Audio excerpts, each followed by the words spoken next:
বরিশালের কেন্দ্রীয় নথুল্লাবাদ বাস টার্মিনালে অর্ধেক ভাড়া দেওয়াকে কেন্দ্র করে বাসের শ্রমিকদের সঙ্গে বিএম কলেজের শিক্ষার্থীদের সংঘর্ষ হয়েছে। বাস ভাঙচুর করা হয় বেশ কয়েকটি বাস ও কাউন্টারে। এতে দুপক্ষের অন্তত ২০ জন আহত হয়েছেন বলে জানা গেছে।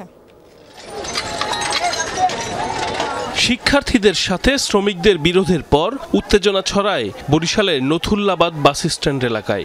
সড়কে আগুন জ্বালিয়ে বিক্ষোভ করেন ছাত্ররা। শিক্ষার্থীদের অভিযোগ, শনিবার সন্ধ্যায় হিজলা উপজেলা থেকে লোকাল বাসে নথুল্লাবাদ বাস স্ট্যান্ডে যায় বিএম কলেজের এক ছাত্র। এ সময় হাফ ভাড়া দিতে চাইলে ছুটির দিনের অজুহাতে তা নিতে অপারগতা জানান বাস কন্ট্রাক্টর। বাকবিতণ্ডার এক পর্যায়ে ওই শিক্ষার্থীকে মারধর করে বাস শ্রমিকরা।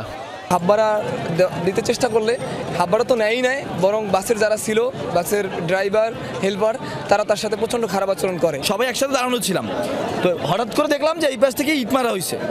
যখন ইট মারা সিচুয়েশন হয়েছে, তো আমাদের শিক্ষার্থী ৫-৭ জনের মাথা ফেটে গেছে। সহপাঠীকে মারধরের খবরে নথুল্লাবাদ বাস স্ট্যান্ডে গিয়ে বেশ কয়েকটি বাস ও কাউন্টার ভাঙচুর করেন বিএম কলেজের বিক্ষুব্ধ শিক্ষার্থীরা। পরিবহন শ্রমিকরা প্রতিরোধে এগিয়ে এলে দুপক্ষের মধ্যে সংঘর্ষ হয়। এতে আহত হয় অন্তত ২০ জন। তারা কোনো কিছু বলবেও না, ভাই আমরা কাউন্টার দিয়ে বাইরে আনবা কিছু মারি শুরু, ভাঙ্গা চুরা শুরু। গ্যাঞ্জামের সময় সবাই বেরিয়ে গেছি, কাউন্টার তালা মারা, তো ওরা তালা ভেঙে আমাদের ক্যাশটা সব নিয়ে গেছে। মালিক সমিতি আমরা ভিতরে নিরাপদ ছিলাম না, আমাদের গেট ভাঙার জন্য অনেক চেষ্টা করছে, হয়তো জীবনহানি হইতো যদি ঘটনা ঘটতো।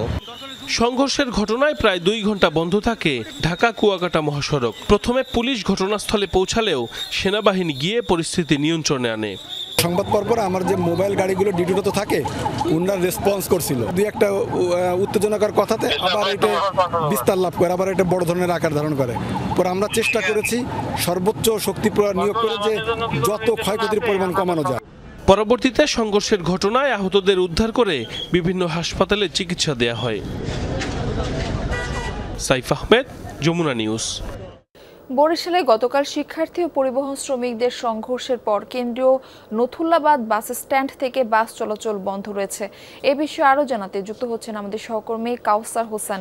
কাউসার, বরিশালে যাত্রীরা কিভাবে যাতায়াত করছেন?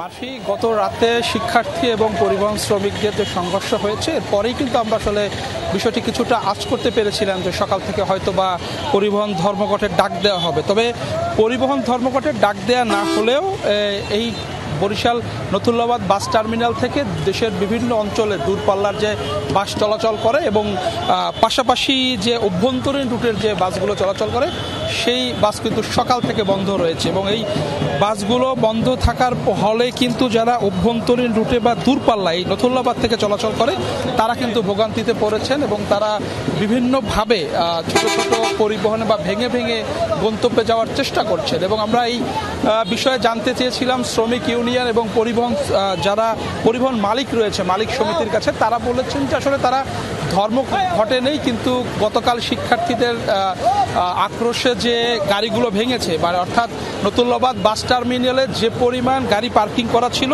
প্রতিটি গাড়ি ক্ষতিগ্রস্ত হয়েছে এবং এই ক্ষতিগ্রস্ত গাড়িগুলো মেরামত করে চলাচলের উপযোগী করার জন্য যে সময়টা লাগবে, সেই সময়ের মধ্যে আসলে এই বাস চলাচল বন্ধ থাকবে। এবং এই অঘোষিত ধর্মঘটের কারণে যেটা আসলে বাস চলাচল বন্ধ রয়েছে, সাধারণ মানুষ কিন্তু ভোগান্তিতে পড়েছেন। এবং বেশ কয়েকজনের সাথে কথা বলেছে যারা আসলে এই সংঘর্ষের সম্পর্কে জানতেন না বা কোনো খোঁজ ছিল না, তারা কিন্তু এই সকালে নথুল্লাবাদে এসে ভোগান্তিতে পড়েছেন। তবে কিছু কিছু একটু স্বস্তির বিষয় হলো কুয়াকাটা, পটুয়াখালী, বরগুনা থেকে যে বাসগুলো ছেড়ে রাজধানীর উদ্দেশ্যে বা দেশের বিভিন্ন অঞ্চলে যেয়ে থাকে, অর্থাৎ নথুল্লাবাদ হয়ে যে বাসগুলো চলাচল করে, সেই বাসে কিন্তু যারা যাত্রীরা রয়েছেন, যারা যেতে হবে, তারা কিন্তু যেতে পারছেন। তবে তারা অভিযোগ করেছেন যে যেখানে ৪০০ টাকা ভাড়া ছিল, সেখানে ৬০০ টাকা ভাড়া চাওয়া হচ্ছে। অর্থাৎ একেবারেই মরার উপরে খাড়ার ঘা। যেহেতু বাস চলাচল বন্ধ রয়েছে, ভোগান্তিতে যাত্রীরা, এর উপরে আবার দুই একটি বাস যেটি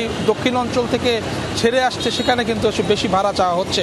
যদিও পরিবহন শ্রমিকরা বলছেন যে গতকালকের যে অনাকাঙ্ক্ষিত ঘটনা এবং একেবারেই একটি ন্যাক্কারজনক ঘটনা এবং তুচ্ছ ঘটনাকে কেন্দ্র করে এই শিক্ষার্থীরাই নথুল্লাবাদ কেন্দ্রীয় বাস টার্মিনালে হামলা করেছেন এবং পার্কিংয়ে যতগুলো বাস ছিল প্রায় শতাধিক বাস ক্ষতিগ্রস্ত হয়েছে। এবং এই ক্ষতিগ্রস্ত বাস মেরামত না হওয়া পর্যন্ত এবং যারা পরিবহন নেতারা রয়েছেন বা মালিক সমিতির নেতারা রয়েছেন, তারা বলছেন যে একটি সুষ্ঠু সমাধান না হওয়া পর্যন্ত তাদের যে এই যে বাস চলাচল বন্ধ রয়েছে সেটি আসলে থাকতে পারে। তবে তারা বলছেন নাকি যে এখানে পরিবহন ধর্মঘট চলছে, এবং তারা আরেকটি বিষয় জানিয়েছেন যে বাসগুলো ক্ষতিগ্রস্ত হওয়ার পাশাপাশি দূরপাল্লার রুটে বা স্থানীয় রুটে যে কাউন্টারগুলো রয়েছে সেই কাউন্টারগুলো কিন্তু ভাঙচুর করা হয়েছে, সেই কাউন্টারগুলো ক্ষতিগ্রস্ত হয়েছে। অর্থাৎ কাউন্টার এবং বাসগুলো ক্ষতিগ্রস্ত হওয়ার কারণেই কিন্তু এই চলাচল বন্ধ রয়েছে। মারফি। কাউসার, ধন্যবাদ আপনাকে।